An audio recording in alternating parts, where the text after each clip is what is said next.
use the GSMC Podcast.net to tip, donate, and leave a comment or question there. There's also a new thing we're doing. If you got a question during the show, we want to hear it. Your input is a big part of what makes the show great, and we thrive on your energy and insight. Whether it's a quick comment, a thoughtful question, or an opinion you just have to share, don't hesitate to drop it in the chat. Now, if you want to make absolutely sure your message stands out and gets featured on the show, there's an easy way to do that. Use the super chat feature. Just click the $ at the bottom of the chat box to send in your super chat. This guarantees that your message gets on the air, and it's also a fantastic way to support our channel. We rely on your support to keep bringing you the sports content you love, and we appreciate every bit of it. So go ahead, let us know what you're thinking, hit that super chat button, and let's keep the show as interactive and exciting as possible. And if you prefer, you can also go to the gsmcpodcast.net, as I was saying earlier, to tip, donate, and leave a comment or question there. We couldn't do what we do without your amazing support, and we're so thankful to have you as part of our community.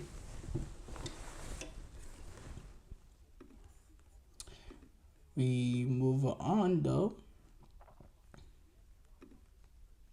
to talk about City, to react to Manchester City. They have defeated Chelsea 2-0 in their opening game of the Premier League for these two clubs. This game was being played at Stamford Bridge. And if we read the statistics, 10 shots for Chelsea compared to 11 for City. 5 shots on target for City compared to 3 for Chelsea. 52% possession for City compared to 48% from Chelsea. And Chelsea also had more expected goals in this game. So in terms of general play within the 90 minutes, not really a domination for Manchester City, maybe the likes that we were expecting. But if we were being real with Manchester City, they played, they didn't play Kyle Walker, Phil Foden, John Stones, Ake, a lot of the players that were involved in the European Championship run. He allowed them to rest. He gave them a little bit more time off, and he went in with the likes of Savio, Mateo Kovacic, Rico Lewis, a little bit of a makeshift team to allow some of these players that have been playing deep into the European Championship. Allow some of the players that play deep into the European Championship to rest in this game. And I have to say, how many teams can realistically rest that's 4 starters essentially. Ake, Stones, Kyle Walker, Phil Foden. That's essentially 4 people that are expected to be in the first level rested in this game against a team like Chelsea, who finished 6th last year, but a team that overall still has a lot of quality, or a good amount of quality, a lot of quality. They just haven't got it together. You're playing a team with a lot of quality at their bridge and at their stadium in Stamford Bridge. You're going away to London, and you're able to, with the makeshift team, get the 3 points and get it in a comfortable fashion, winning 2-0.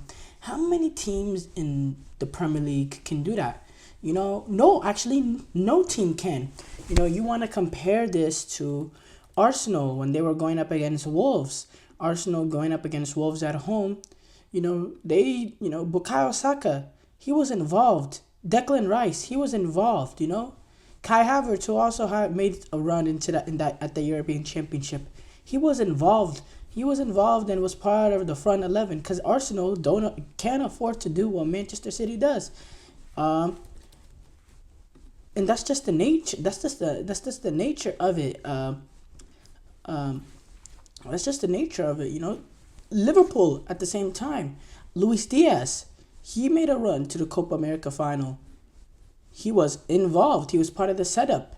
Trent Alexander-Arnold, he was on that England team that reached the European Championship final. He was involved. Yeah, I know he didn't play much after the first 2 games, but still, only a team like Manchester City is afforded to do that. Only a manager like Pep Guardiola is afforded to do that with the amount of quality this team has.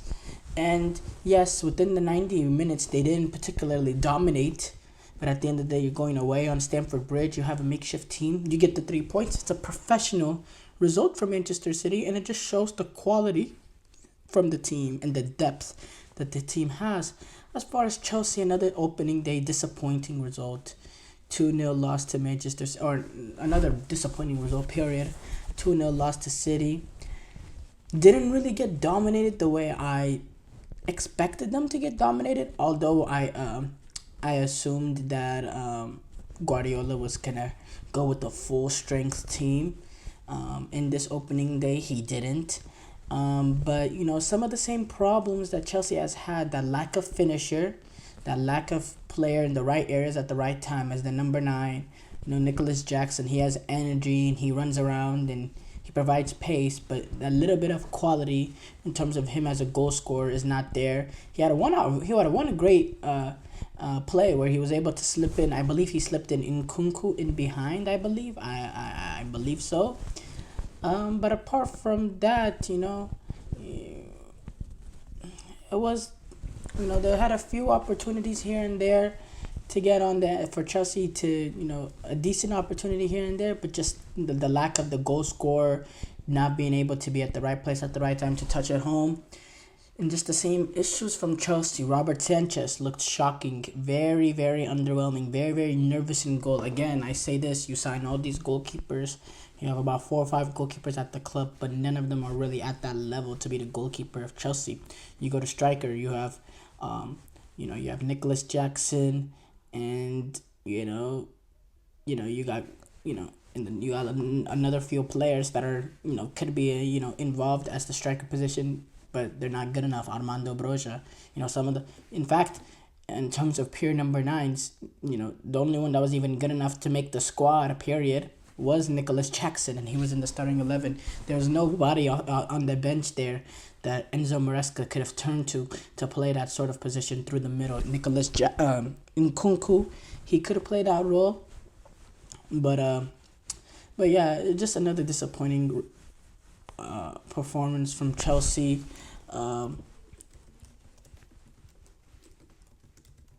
But I will say, they were able, they had a foot in the game. They did not get played out of the park. They did not get played out of the park. Now, there were certain places that were concerning, of course. Like, again, Enzo Fernandez. Again, another poor, disappointing performance from Enzo Fernandez.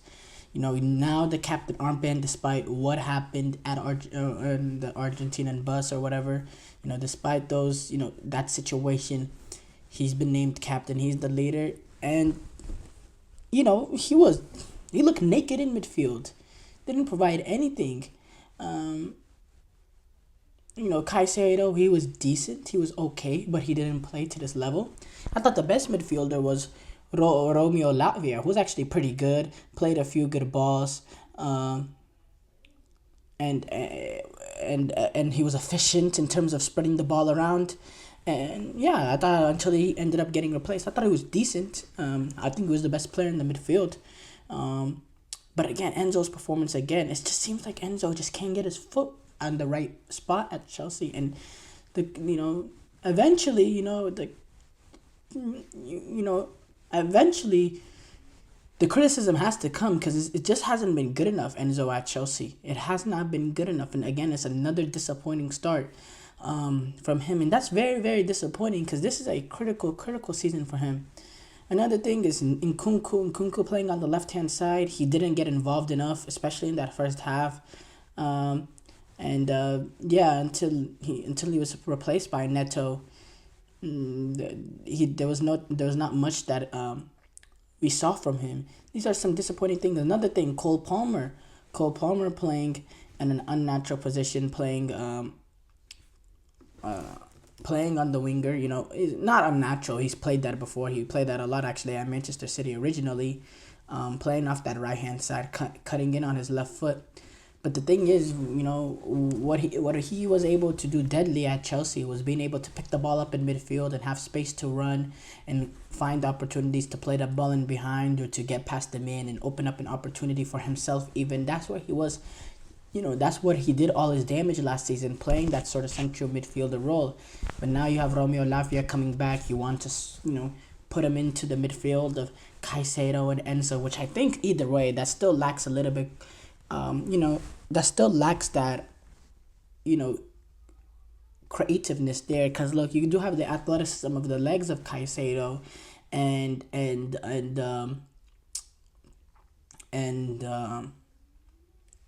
Lafia, but Enzo Fernandez playing advanced in front of them, he's not mobile enough to be number 10. I don't think he has that.